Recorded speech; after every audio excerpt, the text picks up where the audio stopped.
நம்ம பார்க்க போகிறது நெல்லிக்காய் ரசம். எந்த பாத்திரத்தில் வைக்கிறீங்களோ அதை சூடு பண்ணிவிட்டு அதில் கொஞ்சம் எண்ணெய் சேர்த்துக்கலாம். சூடாயிடுச்சு. தாளிக்கிறதுக்கு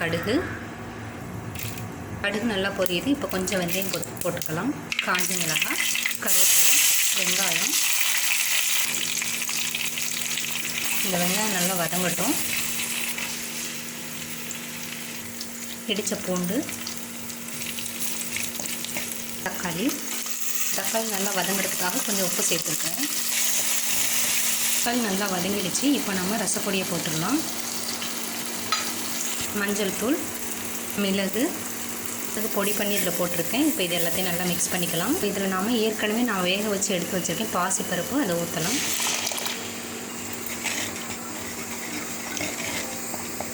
இதில் நாம் 2 நெல்லிக்காய் நான் இடித்து சாறு எடுத்து வச்சுருக்கேன். இதை நாம் இது கூட சேர்த்துடலாம்.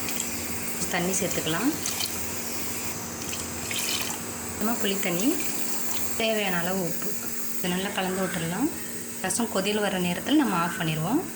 கொதிக்க ஆரம்பிச்சிருச்சுங்க. இப்போ ஆஃப் பண்ணிடலாம். நம்மளோட நெல்லிக்காய் ரசம் ரெடி ஆயிடுச்சுங்க. இது மழை சீசன் வேறு. அடிக்கடி இந்த மாதிரி ரசம் வச்சு கொடுங்க, ரொம்ப ஹெல்த்தியாக இருக்கும். இந்த ரெசிபி உங்களுக்கு பிடிச்சிருந்துச்சுன்னா லைக் பண்ணுங்கள், ஷேர் பண்ணுங்கள், மறந்துடாமல் சப்ஸ்கிரைப் பண்ணுங்கள். தேங்க்யூ. வாழ்க வளமுடன்.